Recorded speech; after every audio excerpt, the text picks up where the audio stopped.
नमस्कार दोस्तों, study IQ पर आप सभी का स्वागत है। रिसेंटली नेशनल डिफेंस कॉलेज यानी कि एनडीसी ने यहाँ पे एक बड़ा फैसला लिया है कि वो नेपाल, बांग्लादेश और म्यांमार के लिए कुछ एडिशनल सीट्स यहाँ पे एलोकेट करने वाले हैं। सबसे पहले तो I am very very sure कि यहाँ पे कई सारे बच्चों ने, कई सारे लोगों ने नेशनल डिफेंस कॉलेज का नाम नहीं सुना होगा। सबसे पहले तो हम बात करेंगे कि एग्जैक्टली एनडीसी है क्या, and then we will also talk about कि इसका ऑब्जेक्टिव क्या है एंड क्या वजह है कि यहाँ पे फॉरेन कंट्रीज को भी सीट्स एलोकेट की जाती हैं। इन सभी चीज़ों के बारे में चर्चा करेंगे। काफ़ी इंटरेस्टिंग वीडियो है, मेरे साथ बने रहिएगा। स्टार्ट करते हैं। मेरा नाम है अनिरुद्ध। इस लेक्चर की पीडीएफ को यदि आप लोग डाउनलोड करना चाहते हैं तो मेरे टेलीग्राम चैनल से कर सकते हैं। इसके अलावा सोशल मीडिया पे भी आप मेरे साथ जुड़ सकते हैं। स्टडी आईक्यू की ऐप को डाउनलोड करना ना भूलें। इसको आप आसानी से गूगल प्ले स्टोर से डाउनलोड कर सकते हैं। एंड कुछ ही दिन बचे हैं और दिवाली सेल यहाँ पे समाप्त होने वाली है। आप ऐप पे जाके कोई भी अगर आपको कोर्स परचेज करना है तो उसके ऊपर एक्स्ट्रा 10% का डिस्काउंट भी अवेलेबल करवाया जा रहा है। यदि आप यूपीएससी की तैयारी कर रहे हैं, do consider to buy the course of past year prelims discussion, जिसमें हमने पिछले 10 साल के पेपर्स को सब्जेक्ट वाइज एनालाइज किया है।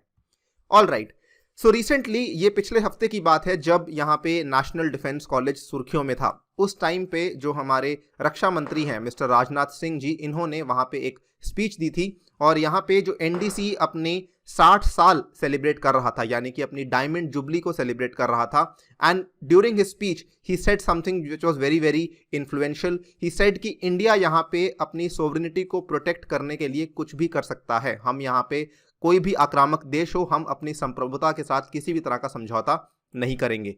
खैर, लेकिन इमीडिएटली उसके बाद एक बड़ी ही इंटरेस्टिंग अनाउंसमेंट हुई, उसके बारे में हम बात करेंगे। बट बिफोर वी बिगिन, सबसे पहले बात कर लेते हैं एनडीसी के बारे में। एनडीसी जो है ये एक तरीके का महाविश्वविद्यालय है, ये एक तरह का कॉलेज है। इसका जो लोकेशन है ये न्यू दिल्ली में लोकेटेड है and it is the highest seat of strategic learning for officers of the Indian armed forces and the civil services of India. यानी कि हमारी सेना से और हमारे जो सिविल सर्वेंट्स हैं वो भी यहाँ पे जाके स्ट्रैटेजिक लर्निंग कर सकते हैं। ये भारत में highest seat of strategic learning है, यानी कि यहाँ पे बहुत ही चुनिंदा लोग आते हैं, बहुत ही कम लोग आते हैं जिनको यहाँ पे एनडीसी में पढ़ने का मौका मिलता है। एनडीसी को स्थापित किया गया था अप्रैल 27, 1960 में by the first PM of independent India, Pandit Jawaharlal Nehru. इन्होंने अप्रैल 27, 1960 को यहाँ पे इसका नींव पत्थर रखा और इस कॉलेज को शुरू किया था। ये दृश्य आप देख सकते हैं, नेशनल डिफेंस कॉलेज, राष्ट्रीय रक्षा महाविद्यालय। ठीक है, कॉलेज वैसे बहुत बड़ा नहीं है, एज अ टोल्ड यू, बहुत ही लिमिटेड सीट्स होती हैं, लेकिन कॉलेज की जो इंपॉर्टेंस है वो बहुत ही ज्यादा है।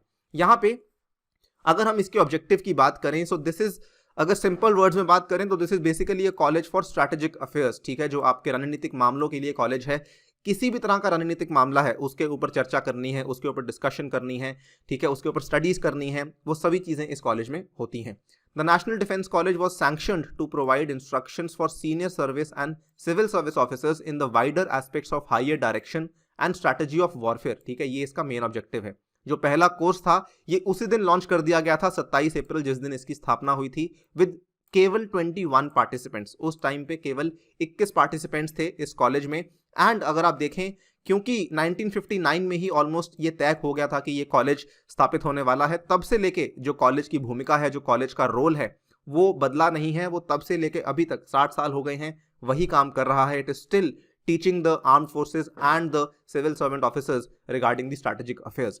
अगर हम बात करें एनडीसी में होता क्या है, एनडीसी में कई सारे डिसीजन मेकर्स को तैयार किया जाता है। ठीक है, जो आगे जाके बहुत ही इंपॉर्टेंट और अहम पोजीशंस को होल्ड करने वाले हैं, उनको यहाँ पे एक तरीके से उनका मार्गदर्शन किया जाता है। NDC continues to provide future decision makers with the necessary skills and background for filling the senior most positions in national security and associated fields. ठीक है, इसमें हम आपको ये भी बताएंगे आगे जाके कि कौन से लोग हैं जो आज की डेट में इंडिया में काफी हाई पोजीशंस पे हैं और ये एनडीसी के ही अलुमनाई हैं। ठीक है, एंड यहाँ पे अगर आप देखें, NDC is a course done by selected officers who are likely to rise to higher appointments in their respective countries, a defence official said.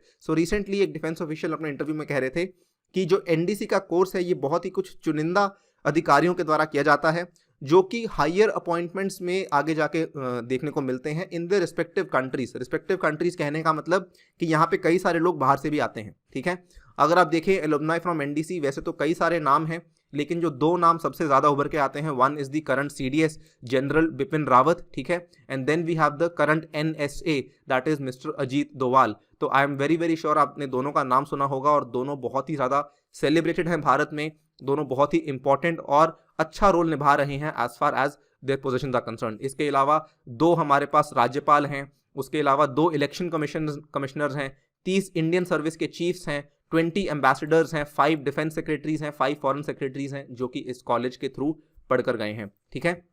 Now यहाँ पे अगर आप देखें स्टार्टिंग में एज अ टोल्ड यू कि इसके जो स्टार्टिंग एंट्री थी वो केवल 21 पार्टिसिपेंट्स के थ्रू की गई थी। आज की डेट में जो कॉलेज की टोटल इनटेक है वो बहुत ज़्यादा नहीं बढ़ी है एंड आज की डेट में मात्र जो इनटेक है वो 100 पार्टिसिपेंट्स की होती है, जिसमें एक प्रेसिडेंशियल ऑर्डर के तहत जो 25 सीट्स हैं उनको फ्रेंडली फॉरेन कंट्रीज़ के लिए रखा गया है। सो इसमें क्या है कि जो फ्रेंडली फॉरेन कंट्रीज़ हैं वहाँ से ऑफिसर्स आते हैं, वो यहाँ पे पढ़ते हैं और स्ट्रैटेजिक लीडरशिप का कोर्स करते हैं जिसके थ्रू वो आगे बढ़ पाते हैं। नाउ यहाँ पे एक लेटेस्ट डेवलपमेंट में क्या हुआ है कि NDC ने एक फैसला लिया है कि हम और सीट्स ऐड करने वाले हैं for Nepal and Bangladesh and this statement was given by the current defence secretary mister Ajay Kumar. So जानते हैं इस डेवलपमेंट के बारे में।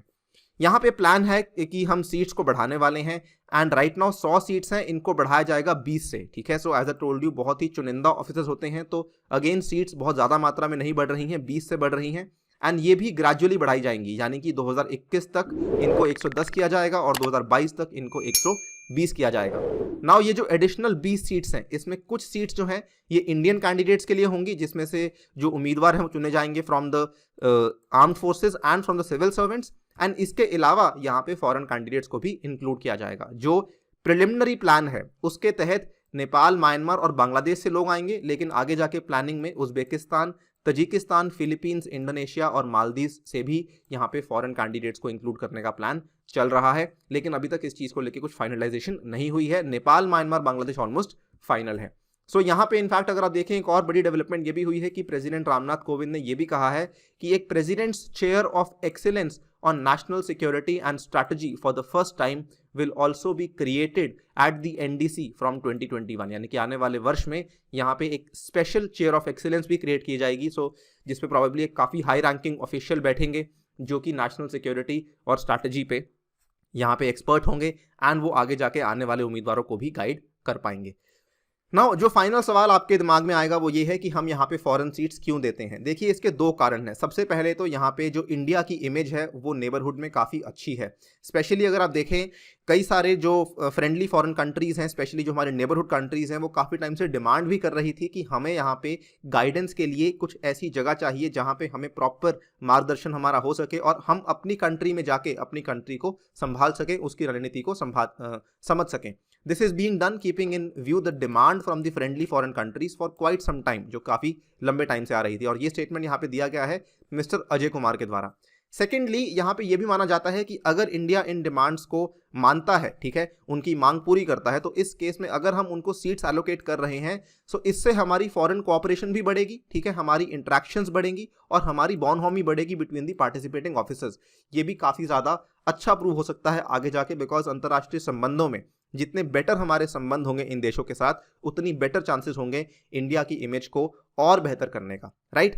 सो this is all the development which has taken place as far as the NDC is concern. I am sure आपको काफ़ी कुछ नया मालूम पड़ा होगा इस वीडियो से। इसी के साथ आपसे विदा लेता हूं। Thank you for listening, stay tuned and stay safe.